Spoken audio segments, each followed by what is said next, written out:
Sir మీ పేరు? నా పేరు చక్రవర్తి రెడ్డి అండి. సార్ మనకి ఆల్రెడీ ఏపీలో అయితే ఎలక్షన్ హడావుడి స్టార్ట్ అయిపోయింది. ఒక పక్కన ఎన్డీఏ కూటమి, ఒక పక్కన జగన్మోహన్ రెడ్డి సింగిల్గా వస్తారంటున్నారు. అసలు ఈసారి ఏపీ ఎలక్షన్ ఎలా ఉండబోతుంది ఒకసారి మీరు చెప్తారా? ఏపీ ఎలక్షన్స్ ఆంధ్రాలో జగన్మోహన్ రెడ్డి 5 సంవత్సరాల పరిపాలన కని విని కొన్ని రీతిలో ఉంది. అంటే 5 స్కీములు, నాడు నేడు, పిల్లల విద్య, మనిషికి కావాల్సింది ఏంది విద్య. రేపొద్దున ఒక ఆటో డ్రైవరు, ఒక చిన్న పేద విద్యార్థి వాళ్ళ అబ్బాయి రేపొద్దున ఒక ఐఏఎస్ ఆఫీసర్, కలెక్టర్ అయితే వాళ్ళ భవిష్యత్తు మారిపోద్ది. ఇదే దేశాభివృద్ధికి నిదర్శనం. ఇది ఫస్ట్ పాయింట్. సెకండ్, ఇప్పుడు ఒక 17 మెడికల్ కాలేజీలు ఉన్నాయి. 17 మెడికల్ కాలేజ్ వస్తున్నాయి. తర్వాత కార్యక్రమాలు ఒకటంటే కాదు, ఇది వాలంటరీ వ్యవస్థ అనేది అద్భుతం. నేను ఇదే మాట మీకు చెప్తున్నాను. మన అన్ని రాష్ట్రాల్లో వాలంటరీ వ్యవస్థ రాకపోతే అప్పుడు అడగండి. అది అంతకుముందు వైఎస్ రాజశేఖర రెడ్డి 108 ఎలాగో ఇది కూడా వాలంటరీ వ్యవస్థ అనేది అటువంటిది అనమాట. సచివాలయాలు, ఇదంతా డెవలప్మెంట్ కాలేదంటున్నారు, కానీ డెవలప్మెంట్ అనే దానికి టైం పడుతుంది. ఇప్పుడు మనం రాష్ట్రం విడిపోయినప్పుడు అక్కడ సోర్స్ లేదు. ఆ సోర్స్ని డెవలప్ చేసిన టైం పడుతుంది. ఆ టైం వచ్చిన తర్వాత డెఫినెట్గా ఆంధ్రప్రదేశ్, తెలంగాణని కూడా కొంచెం ఓవర్కమ్ అయ్యి కూడా పెద్ద అవుతుంది. మీరు ఆర్థికంగా చూస్తే కూడా అక్కడ ఇన్కమ్ కూడా బాగానే ఉంది. కొంచెం ఏంటంటే కొన్ని చిన్న కార్యక్రమాలు, దాంట్లో ఫండ్స్ లేకుండా కార్యక్రమం వల్ల ఉందన్నమాట. అంతేగాని ఎటువంటి ప్రాబ్లం లేదు. జగన్ కంపల్సరీగా వస్తాడు. మళ్ళీ ఇంకో 5 సంవత్సరాల తర్వాత బ్రహ్మాండమైన పాలన అందిస్తాడు. సంక్షేమ పథకాలు పక్కన పెడితే అసలు అభివృద్ధి లేదు కదా సార్ ఏపీలో. దాని గురించి ఏం చెప్తారు? 3 రాజధానులు అన్నారు, అది అవ్వలేదు. పోలవరం ప్రాజెక్ట్ అన్నారు, అది అవ్వలేదు. రోడ్లు సరిగా లేవు. చాలా మంది అయితే నెగిటివ్గానే ఉన్నారు. సో సంక్షేమ పథకాలు అందరికీ అందేని చెప్పేశారు, బట్ అభివృద్ధి ఏది ఏపీలో? అభివృద్ధి అనేది ఎలా వస్తుంది? ఇప్పుడు రోడ్లు, ఇన్ఫ్రాస్ట్రక్చర్ కావాలి. అంతకుముందు 5 సంవత్సరాల ముందు రోడ్లు వేసుంటే ఇప్పుడు ఎందుకు రోడ్లు వెళ్తాయి? ఇది కావాలని, ఇది పొలిటికల్గా ఆడిన గేమ్ తప్ప అభివృద్ధి లేదు. ఎక్కడ అభివృద్ధి లేదు? ఇప్పుడు ఒక ఇంట్లో 5 లక్షల రూపాయలు మీ ఇంట్లో అందినప్పుడు అది అభివృద్ధి కదా? రేపొద్దున అదే 5 లక్షల రూపాయలతో ఒక షాప్ పెట్టుకోవడం, చిన్న కుటీర పరిశ్రమ. చైనా ఈరోజు ఎంత అభివృద్ధి చెందడానికి కారణం ఏంది? చిన్న కుటీర పరిశ్రమలు వచ్చాయి. అటువంటి కుటీర పరిశ్రమలు వచ్చేదానికి ఛాన్సెస్ ఉన్నాయి, అవకాశాలు ఉన్నాయి. మీరు అభివృద్ధి లేదని చెప్పి ఇదంతా పొలిటికల్ జిమ్మికు, కుర్చీల కోసం కొట్లాట తప్ప ప్రజలకు చేసే ఉద్దేశం ఎటువంటి వాళ్ళకి ఎవరికి లేదు. ఇదంతా పొలిటికల్ జిమ్మిక్స్ మాత్రమే నేను ప్రధానిస్తాను. యువతకి జాబ్ అవకాశాలు కూడా చాలా తక్కువే ఉన్నాయి కదా సార్. ఈ 2 సంవత్సరాలు కరోనా తీసినా 3 సంవత్సరాలు అయితే పెద్ద జాబ్స్ లేవని చెప్పేసి యువత కూడా వాపోతున్నారు. సో మీరేం చెప్తారు? ఆ ఇన్ఫ్రాస్ట్రక్చర్ డెవలప్మెంట్ కోసమే ఇప్పుడు విశాఖపట్నాన్ని అభివృద్ధి చేసేదానికి చూస్తున్నారు. కొత్తగా కొన్ని కంపెనీలు వస్తున్నాయి. ఇప్పుడు ఇక మైక్రోసాఫ్ట్ కంపెనీలు కొన్ని కంపెనీలు వచ్చాయి. ఆ కంపెనీలు వచ్చినప్పుడు పోర్ట్లు 4 పోర్ట్లు ఆల్రెడీ ఉన్నాయి. ఈ పోర్ట్ల వల్ల ఎంతమందికి ఉపాధి అవకాశాలు దొరుకుతాయి అనేది టైం పడుతుంది. ఇది ఇమీడియట్గా ఇన్స్టెంట్గా మనం 1940 10-20 సంవత్సరాల కింద ఇప్పుడు హైదరాబాద్ తేడా చెప్పారా? ఇన్ఫ్రాస్ట్రక్చర్ వచ్చినప్పుడు ఆటోమేటిక్గా డెవలప్మెంట్ వస్తుంది, కానీ టైం పడుతుంది. ఉద్యోగం రాలేదంటే ఇప్పుడు ఉద్యోగాలు వాళ్ళకి ఆల్రెడీ కొందరికి అవకాశం కల్పించాడు, ఇంకా అవకాశాలు కూడా వస్తాయి. Over the period of time కొత్త కంపెనీలు అదాని కొత్తగా వస్తున్నాయి అన్నమాట. ఇవన్నీ వచ్చినప్పుడు డెవలప్మెంట్ గ్యారెంటీగా వస్తుంది. అలాగే పిఠాపురం నుంచి పవన్ కళ్యాణ్ గారు పోటీ చేస్తున్నారు సార్, ఎంతవరకు మెజార్టీ రావచ్చు? పిఠాపురంలో పవన్ కళ్యాణ్కి టఫ్ ఫైట్. నేను ఓడిపోతానని చెప్పను, కానీ ఎవరు వంగ గీత గారు, అది ఎవరు చెప్పారు? ఇదంతా అది అన్నీ ఒట్టి మాటలు, కానీ ఇవన్నీ జరిగే మాటలు కాదు. ఇది టఫ్ ఫైట్ అయితే ఉంటుంది. ఇవన్నీ మీరు మాట్లాడేటప్పుడు ఏమైందంటే మీరు మాట్లాడే మాటలు ఒకరికి సపోర్ట్ చేస్తున్నట్టుగా ఉన్నాయి. సరేనా? Okay, right, thanks. ఒకరికి సపోర్ట్గా కదా సార్? మీరు అడగడం క్వశ్చన్ కూడా తప్పు కదా? లేదు, ఆమె నామినేషన్ వెనక్కి తీసుకున్నారని అన్నారు. ఏం లేదు అండి. మీరు జరిగిందా లేదా జరగలేదా? రాజకీయ ఒత్తిడి మిమ్మల్ని అడుగు మాట్లాడకూడదు కదా. మీరు ఒక విలేకరి అడిగే ప్రశ్న కాదు కదా అది. ఆమె వెనక ఎందుకు తీసుకుంటుంది? ఎందుకు లేదు? ఇదంతా పొలిటికల్ జిమ్మిక్స్ బాబు. ఏదో మాట్లాడతారు, అన్ని మాట్లాడితే కాదు కదా. ఎన్ని సీట్స్ రావచ్చు సార్ వైసీపీకి 110 నుంచి 120 సీట్లు రావచ్చు గ్యారంటీగా. అలాగే మన జగన్మోహన్ రెడ్డి గారి మీద గులకరాయితో దాడి జరిగింది కదా సార్, అది అధికార పార్టీ వాళ్ళని ప్రతిపక్ష వాళ్ళు చేశారని చెప్పేసి అంటున్నారు.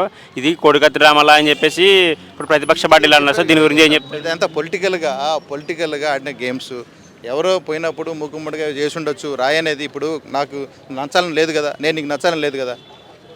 నువ్వు నా ఏదో కోపం ఏందో, ఏదో ఆవేశం మీద ఏదో రాయేసి ఉండొచ్చు జరుగుతుంది. దీన్ని పొలిటికల్గా దాన్ని ఆడుతున్నారు కానీ గేమ్ అని నేను అనుకుంటున్నాను. మీరైతే మళ్ళీ జగన్ వస్తారని చెప్పేసి అంటున్నారు. సమస్య లేదు, తిరుగులేదు. చెప్పండి సార్. పిఠాపురంలో పవన్ కళ్యాణ్ అఫిడవిట్ తప్పించాడు. 200 కోట్ల రూపాయలు పెట్టి ప్రాపర్టీ కొన్నారు. అది ఏ అకౌంట్ నుంచి వచ్చినది ఈ రోజుకి క్లారిటీ లేదు. అది ఇప్పుడు వంగా గీత వెనక్కి తీసుకోవడం కదా నామినేషను. పవన్ కళ్యాణ్ది డిస్క్వాలిఫై చేయాలి. ఇప్పుడు అది ఎక్కడి నుంచి వచ్చింది? ఒకసారి ఏమో అన్న ఇచ్చాడంటాడు, ఒకసారి ఏమో లోకేష్ బాబు ఇచ్చాడంటాడు, ఒకరోజు ఏమో వాళ్ళు ఇచ్చారు వీళ్ళు ఇచ్చారని చెప్తాడు. అసలు ఆ అఫిడవిట్ ఇచ్చిందే తప్పు. అతనిదే డిస్క్వాలిఫై చేయాలి. అతను నామినేషన్ డిస్క్వాలిఫై అయితే చూడండి. సార్ అలాగే లోకేష్ గారు మంగళగిరి నుంచి పోటీ చేస్తున్నారు కదా సార్, ఈసారి ఎమ్మెల్యేగా వినే అవకాశాలు ఉన్నాయంటారా? అవ్వచ్చు, కానీ టఫ్ ఫైట్ ఉంది. అలాగే మనకి వైసీపీలో కొంతమంది పవర్ఫుల్ మినిస్టర్ ఉన్నారు సార్, నలుగురు. మన కొడాలి నాని, పెర్ని నాని, అనిల్ కుమార్ యాదవ్ గారు. ఎందుకు సార్ వీళ్ళు గత కొన్ని రోజులుగా సైలెంట్ అయిపోయారు? ఏం కాలేదండి, ఏమయ్యారు? వాళ్ళ నియోజకవర్గాల్లో వాళ్ళు వర్క్ చేస్తున్నారు. డెఫినెట్గా 130 జగన్, వైనాట్ 175, కానీ 130 అయితే definite Jagan is going to form a government. Thank you. మరి బీజేపీ కూటమికి మిగతా బీజేపీ అసలు బీజేపీ ఆంధ్రాలో లేనేలేదు, బీజేపీ కాంగ్రెస్ లేనేలేదు. అది ఎప్పుడో పోయింది, అది ఇంకెక్కడ ఉంది, అది చచ్చిపోయింది. అది వాళ్ళు ఏదో దింపుడు కల వాసే వాళ్ళకి అంతే. అది ఏం అలాగే చంద్రబాబు నాయుడు గారు అయితే కమెంట్ చేశారు కదా సార్, అధికారంలో కోసం వాలంటీర్లు 10,000 శాలరీ చేస్తారని. అది ఏ విధంగా చూడాలి? ఫస్ట్ ఆఫ్ ఆల్ చంద్రబాబుని నమ్మరండి. ఆయన ₹1,00,000 ఇస్తారని నంబరు ఎవరు నమ్మరండి, నమ్మే పరిస్థితి లేదు. అంతే. అది ఆయన ఆయన ఆయన నమ్మే పరిస్థితే లేదు అక్కడ. అది okay sir, thank you sir. మీ పేరు? ఇస్మాయిల్ సార్. సార్ ఆల్రెడీ మనకి ఏపీలో ఎలక్షన్ అనేది స్టార్ట్ అయిపోయింది. ఒక పక్కన ఎన్డీఏ కూటమి, ఒక పక్కన జగన్ గారు సింగిల్గా వస్తున్నారు. ఈసారి ఏపీ ఎలక్షన్ ఎలా ఉండబోతుంది sir? Sir AP elections present situation చూస్తే సార్, వార్ వన్ సైడే సార్. ఖచ్చితంగా మళ్ళీ వైఎస్ఆర్సీపీ గవర్నమెంట్ ఫామ్ చేస్తుంది సార్. 100% గవర్నమెంట్ ఫామ్ చేస్తుంది సార్. ఇక్కడ నేను ఏపీలో ఉండేది సార్, తాడపత్రి కాన్స్టిట్యున్సీ సార్. మేము యాడికిలో ఉంటాం సార్, మా ప్రజెంట్ యాడికి మా ఊరు. అక్కడ 2019 సార్, ఇంకా వైఎస్ఆర్సీపీ గవర్నమెంట్ రాకముందు మాకు హోటల్ ఉంది సార్. అక్కడ మేము మంత్లీ సార్ దాదాపు 7-8 వేల రూపాయల నీళ్ళు కొనేవాళ్ళం సార్, హోటల్కి ఇంటికి కలిపి నీళ్ళు రాక. ఇట్లా దాదాపు మనము 2 years చేసినాం అట్లా మేము. అంటే దాదాపు సంవత్సరానికి 34,000 నీళ్ళకి పెట్టేవాళ్ళం మేము. ఆ తర్వాత వైఎస్ఆర్సీపీ గవర్నమెంట్ వచ్చిన తర్వాత పెద్దారెడ్డి, మన ఎమ్మెల్యే పెద్దారెడ్డి సార్ వచ్చిన తర్వాత 1-2 monthsలోనే దాదాపు మన యాడికి పట్టణంలోనే 6 బోర్లు వేయించేసి శ్వాస నీటి సమస్య తీర్చినారు సార్. ఇప్పుడు ఖచ్చితంగా డైలీ వస్తాయి, ఒకవేళ రాకపోయినా 2 days ఒకసారైనా వస్తాయి సార్.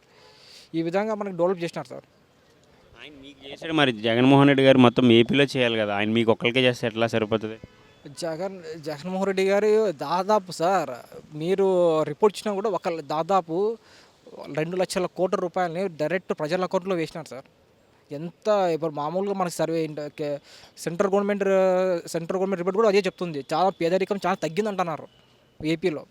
అది అంటే సెంట్రల్ గవర్నమెంట్ చెప్పారు కదా, వాళ్ళు మొత్తం తీసుకొని చెప్తారు, వాళ్ళ రిపోర్ట్ తీసుకొని చెప్తారు. బట్ అది ఎలా సాధ్యమైందంటే ఇప్పుడు చంద్రబాబు నాయుడు గారు చెప్తున్నారు, ఏమని చెప్తున్నారు, నేను నాకు ఇంకో అవకాశం ఇవ్వండి. దాదాపు 14 ఏళ్ళు నాకు అవకాశం ఇచ్చారు. ఉమ్మడి ఆంధ్రప్రదేశ్లో అవకాశం ఇచ్చారు, 9 ఏళ్ళు చేసినారు, మళ్ళీ ఇక్కడ 5 ఏళ్ళు చేసినారు.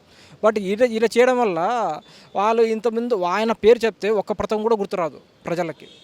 ఇప్పుడు చంద్రబాబు నాయుడు గారి పేరు చెప్తే ఒక్క పథకమైనా గుర్తు వస్తుందా చెప్పండి? ఒక పథకం చెప్పండి, నేను మీకే క్వశ్చన్ చేస్తున్నాను. ఒక్క పథకం కూడా గుర్తు రాదు. ఆయన తెచ్చిన జన్మభూమి కమిటీలు సార్ ఎప్పుడు చేసినారు సార్? ఎలక్షన్స్ 6 నెలల ముందర ఆయన చేసినారు. ఎలక్షన్స్ వస్తున్నాయని చెప్పేసి 6 నెలల ముందర అవుట్లో సార్. ఇక్కడ అన్నా క్యాంటీన్లు అంటున్నారు సార్, కరెక్టే సార్. ఒక మనిషి అన్నా క్యాంటీన్లో ఒక నిలబడి లైన్లో నిలబడి తినడం కాదు సార్, ఆత్మగౌరవంగా బతకడం కావాలా. ఇప్పుడు ఈ పథకాలు ఇవ్వడం వల్ల ఎంతమంది ముసలి వాళ్ళు ఆత్మగౌరవంగా బతుకుతున్నారు తెలుసు సార్. సార్ ఒక్కటి సార్, ఇక్కడ దాదాపు ప్రతి ఒక్క కుటుంబానికి సంవత్సరానికి 78,000 అకౌంట్లో పడుతుంది. ఆయన ఏదో పని చేసుకుంటారు, పని చేసుకున్న తర్వాత కూడా ఏదో ఒక వచ్చిన డబ్బులతో ఆయన ఏదో విధంగా బతుకుతాడు. అన్న క్యాంటీన్ దగ్గర 5 రూపాయలు నిలబడి తీయాల్సిన అవసరం లేదు. అక్కడ అన్న క్యాంటీన్లు ఇంతమంది పెట్టినప్పుడు కూడా అంతమంది దాదాపు 100-150 మందికి వేస్తాండి అంతే. అక్కడ వేసిన తర్వాత కూడా అక్కడ ఉన్న అధికారులు వాళ్ళ పోయిన తర్వాత ఒక 50 మంది 70 మందికి వస్తాండి. అంతేగాని అది అన్న క్యాంటీన్లు కూడా అది పెద్దగా సక్సెస్ లేదు. ఇప్పుడు ఎక్కడైనా అన్న క్యాంటీన్ల గురించి తెలిసిన వాళ్ళు మాట్లాడుతున్నారు, కానీ ఎక్కడ మనకి ప్రజలేమో మాకు అన్న క్యాంటీన్లు కావాలని ఎక్కడ ఏం చేయలేదు. అంటే ఇప్పుడు మనకి దానివల్ల మనకి ఎటువంటి ఉపయోగం లేదు కదా సార్. సంక్షేమ పథకాలు పక్కన పెడితే మరి అభివృద్ధి ఏమైంది అసలు? 3 capitals అన్నారు, పోలవరం ప్రాజెక్టు 1 yearలో కంప్లీట్ చేస్తామని చెప్పి అనిల్ కుమార్ యాదవ్ బల్లగుద్ది మరీ చెప్పాడు. జాబ్ క్యాలెండర్ లేదు, మరి ఇంకా అభివృద్ధి లేనప్పుడు సంక్షేమ పథకాలతో ఉపయోగం ఏముంది? సార్ ఒకటి 2019లో మన భారతదేశ చరిత్రలోనే దాదాపుగా లక్ష 1,10,000 వాస్తవ ఉద్యోగాలు సార్ నోటిఫికేషన్ వదిలింది. ఆ ఎగ్జామ్ నేను కూడా రాసినాను. బట్ నాకు ఒక 5 మార్క్స్ తక్కువ వచ్చి నేను క్వాలిఫై కాలేకపోయినాను. బట్ చాలామంది వచ్చినాయి, నాకన్నా టాలెంటెడ్ వాళ్ళకి జాబ్స్ వచ్చినాయి. దాదాపు 1,10,000 మంది, దాదాపు ఐ థింక్ 1,10,000 మంది ఎక్కువ అనుకుంటాను. నాకు 1,30,000 మంది, 1,30,000 శాశ్వత ఉద్యోగాలు వచ్చినారు సార్.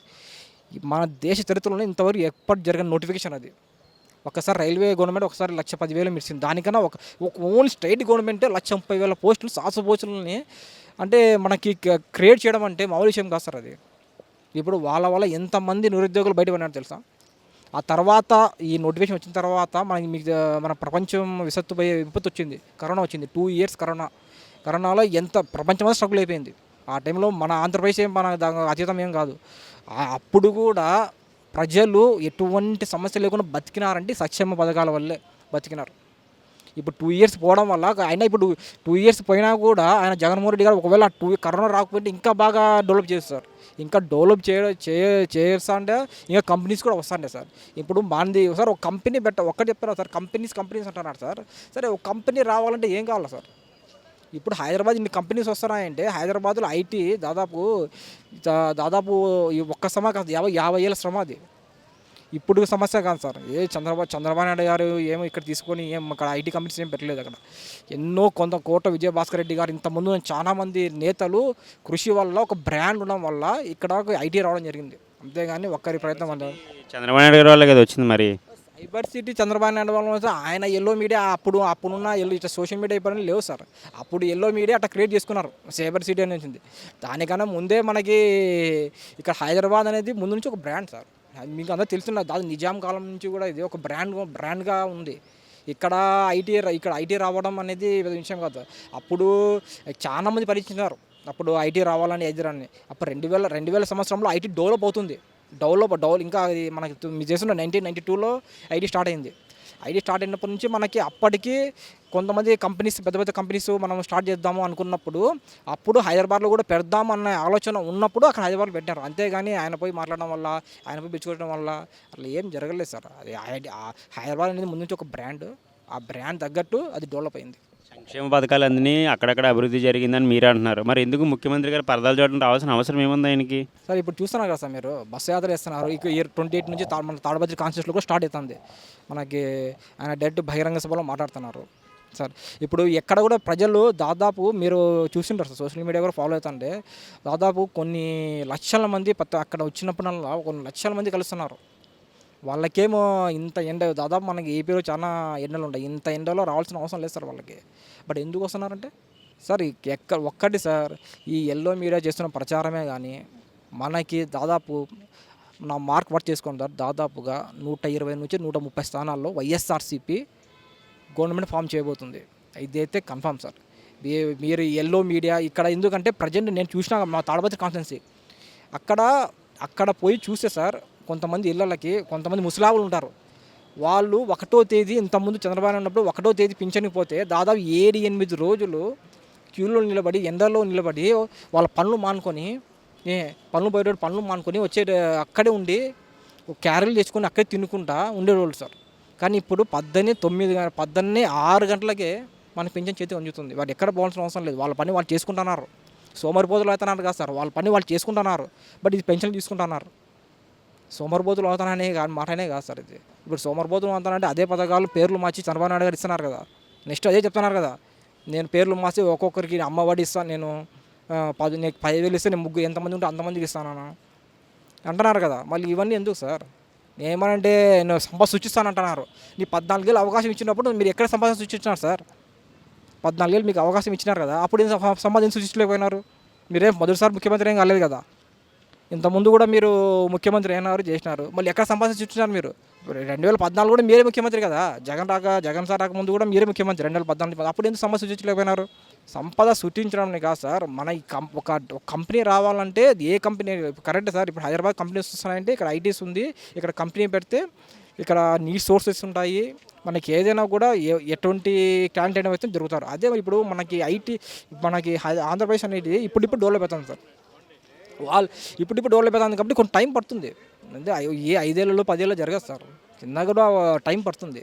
ఇప్పుడు అమరావతి కడతా అంటున్నారు సార్, అమరావతి కట్టడం వల్ల కొన్ని లక్షల కోట్లు అవుతా సార్, లక్షల కోట్లు. లక్షల కోట్లు ఖర్చు అవుతుంది. ఇప్పుడు ఇంత హైదరాబాద్ చేసిన తప్పే మళ్ళీ ఇక్కడ వేస్తున్నాం మనం. అది తెలుసుకొని మన జగన్మోహన్ రెడ్డి గారు ఇట్లా కాదు 3 క్యాపిటల్స్ అని పెట్టినారు. అది మంచి ఐడియా సార్. అది ఇంతకుముందు 2020లో కూడా కరోనా మన నుంచి పోదు, మనతోనే ఉంటుంది అది అని జగన్మోహన్ రెడ్డి గారు చెప్పినప్పుడు ఈ విపక్షాలన్నీ ఏం చెప్పినాయి, అది ఏంది ఇట్లా మాట్లాడతారు, ఒక ముఖ్యమంత్రి చేస్తారు అట్లా మాట్లాడచ్చా అని చెప్పినారు. కానీ ఇప్పుడు అదే జరుగుతుంది. కరోనా మనతోనే ఉంటుంది, మనతో ఉన్నా కూడా మనకి అది ఎక్కడికి పోదని అప్పుడే చెప్పినారు, ముందు చూపు ఆలోచించే చెప్పినారు. కానీ మన విపక్షాలు ఏం చెప్పినాయి, ఏం సార్ ఎట్లయితే సార్ అది ఎట్లా ఒక ముఖ్యమంత్రి బయటలో ఉండి నువ్వు కరోనాని నువ్వు పరిష్కరించాల్సి పోయి అట్లా ఉందంటావా అంటే ప్రజలు చచ్చిపోతే నీకేం ఇబ్బంది అని అట్లా మాట్లాడినాయి. కానీ ఇప్పుడు కరోనా కూడా మనతోనే ఉంది, అయినా మనకి ఎటువంటి ప్రాబ్లం లేకుండా పోతుంది కదా. ఆయన చాలా విజనరీ ఉన్నా సార్, విజనరీ ఉంది, ఆయన చాలా పెద్ద విజనరీ ఉంది. ఈ ఎల్లో మీడియా చేస్తున్న ప్రచారం వల్ల ఇవన్నీ ఆయన ఎల్లో మీడియా వీళ్ళ సోషల్ మీడియా ఉంది సార్, వీళ్ళు ప్రచారం చేసడం వల్ల. అంతేగాని ఇక్కడ కొంతమంది ఇక్కడ నాకు తెలిసి కూడా హైదరాబాద్లో కూడా చాలామంది ఎల్లో మీడియా సోషల్ మీడియా చేసేటోళ్ళు ఏంది జగన్ సార్ మళ్ళీ గవర్నమెంట్ ఫామ్ చేయలేరన్నారు. కానీ గ్రౌండ్ లెవెల్లో చాలా విపరీతమైన క్రేజ్ ఉంది సార్ జగన్ సార్కి. ఎందుకంటే అక్కడ చూస్తే మీకు తెలుస్తుంది, మనకి అక్కడ గ్రౌండ్ లెవెల్లో ఒకసారి చూస్తే ఒకసారి మాట్లాడితే ఒక 50 ఇల్లు ఉంటాయి సార్, అక్కడ పోయి మాట్లాడితే అప్పుడు తెలుస్తుంది వాళ్ళకి ఏం సార్ ఎట్లుంది. ఒక 50 ఇల్లు మాట దాదాపు 40 ఇల్లు వైఎస్ఆర్సీపీకి మామూలు ముందరే చెప్పేస్తాయి, మేము వేసేది జగన్కి ఓటు అని చెప్పేసి. అలాగే మనకి ఇప్పుడు ఎన్డీఏ కూటమి ఉంది కదా, ఎన్డీఏ కూటమిలో పవన్ కళ్యాణ్ గారు పిఠాపురం నుంచి పోటీ చేస్తున్నారు. ఆయన ఎంతవరకు మెజార్టీ రావచ్చు సార్? నాకు పవన్ కళ్యాణ్ గురించి తెలుసు సార్, బట్ ఈసారి కుప్పంలో అయితే చంద్రబాబు నాయుడు గారు గెలవడం కష్టం సార్, ఖచ్చితంగా. మంగళగిరి నుంచి లోకేష్ గారు మరి అది నాకు తెలుసు సార్. మా కుప్పంలో మా ఫ్రెండ్స్ ఉన్నారు సార్, వాళ్ళు ఏం చెప్పినారంటే ఈసారి కుప్పంలో చంద్రబాబు నాయుడు గెలవడం కూడా కష్టమే, ఒకవేళ గెలిచినా కూడా 5,000 మెజార్టీతోనే గెలుస్తారు, 5,000 10,000 మెజార్టీ కన్నా అని మా ఫ్రెండ్సే చెప్పినారు. ఇక్కడ కుప్పంలో కొంతమంది ఫ్రెండ్స్ ఉన్నారు సార్. ఈసారి ఎందుకంటే అంత డెవలప్మెంట్ ఉంది అక్కడ, కుప్పంలో చంద్రబాబు నాయుడు గెలవడం కూడా కష్టమే, ఒకవేళ గెలిచినా కూడా ఆయన వచ్చే మెజార్టీ 10,000 లోపలే ఉంటుంది, దాదాపు ఓడిపోవచ్చే ఛాన్సెస్ కూడా ఉన్నాయి. ఇదైతే చూడండి, జూన్ 4వ తేదీ జరిగేది ఇదే. అలాగే బాబాయ్ వైఎస్ వివేకానంద అచ్చిరెడ్డి గురించి సునీతమ్మ గారు అయితే ప్రతిరోజు ఒక న్యూస్ చెప్తున్నారు, ప్రెస్ మీట్లు పెట్టి. ఎందుకు న్యాయం చేయలేకపోతున్నారు? అధికారంలోనే ఉన్నారు కదా జగన్మోహన్ రెడ్డి గారు మొన్నటి వరకు. సార్ ఒకటి సార్, అది ఎప్పుడు సార్ జరిగింది? 2019లో జరిగింది. ఏ గవర్నమెంట్ ఉండే సార్ అప్పుడు? మన ఏపీలో తెలుగుదేశం గవర్నమెంట్ ఉండే. మళ్ళీ ఆ సిబిఐ ఎంక్వైరీ అడిగింది కూడా మా జగన్ సారే అడిగినారు, మన ముఖ్యమంత్రి అడిగినారు, అప్పుడు మనకి ఆయన ప్రతిపక్షంలో ఆయన అడిగినారు. బట్ ఇవన్నీ వాళ్ళ ఫ్యామిలీ గొడవలు సార్. ఈ ఫ్యామిలీ గొడవలని వీళ్ళు రాజకీయం చేస్తున్నారు, కానీ అక్కడ ఏం జరిగిందో ఏమో తెలియదు. కానీ అక్కడ ఆల్రెడీ సిబిఐ ఉంది కాబట్టి వాళ్ళు చూసుకుంటారు, కానీ మనం దాని గురించి మాట్లాడలేము సార్. ఎందుకంటే సిబిఐ ఎంక్వైరీ జరుగుతుంది సెంట్రల్లో. ఇప్పుడు మీరు బీజేపీ మద్దతు కూడా తీసుకున్నారు, సెంట్రల్ కూడా బీజేపీ ఉంది, బట్ వాళ్ళకి పెద్ద పని ఏం కాదు కదా సార్ దాన్ని సాల్వ్ చేయడం. ఇప్పుడు మన రీసెంట్గా జగన్మోహన్ రెడ్డి గారి మీద రాయితో దాడి జరిగింది కదా, అది లాస్ట్ టైం ఎలక్షన్ ముందు స్టంట్ లాగా కోడిగత్తి డ్రామాలాగా ఇది ఒక డ్రామా అని చెప్పేసి ప్రతిపక్ష పార్టీలు అంటున్నారు. సో మీరేమంటారు సార్? డ్రామా అనేది చెప్తున్నాను సార్, ఈ సోషల్ మీడియా ఏమని చెప్తుంది సార్, ఎవరు కూడా అదే పనిగా కొట్టించుకోవడం పొడుచుకోవడం ఎవరు చేయరు సార్. అప్పుడు 2019లో జరిగిందని 2019 కూడా జరిగిందంటున్నారు, 2019 జరిగింది. ఇప్పుడు 2024లో ఎలక్షన్లోనే జరిగింది. ఇప్పుడు అప్పుడు స్టంట్ అంటున్నారు, అది స్టంట్ గీంతో జరుగుతుంది, ఇంకా జరుగుతుంది అది. ఇప్పుడు 2024లో నాకు తెలిసి అది ఎవరు కూడా ఒక ముఖ్యమంత్రి ప్లేస్, అప్పుడు ప్రతిపక్ష నాయకుడు ఆయన, ఇప్పుడు ముఖ్యమంత్రి ప్లేస్లో ఉన్న కూడా ఆయన దాడి చేయించుకుంటా అంటే ఎవరు సార్ నమ్మేది? ఇద్దరికి ఎలా తగులుతుంది మరి సార్? ఇప్పుడు సార్ ఆ ప్లాన్ చేసి కొడితే ఎవరైనా దొరుకుతుంది సార్, ప్లాన్ చేసి కొడితే ఎవరికైనా దొరుకుతుంది, అదైతే కన్ఫర్మ్. కొట్టేమో సార్, ప్లాన్ చేసి కొట్టామనుకో ఇది జరిగింది సార్, అక్కడ ఉన్న వాళ్ళందరూ దొరుకుతుంది. థ్యాంక్ యూ అన్న.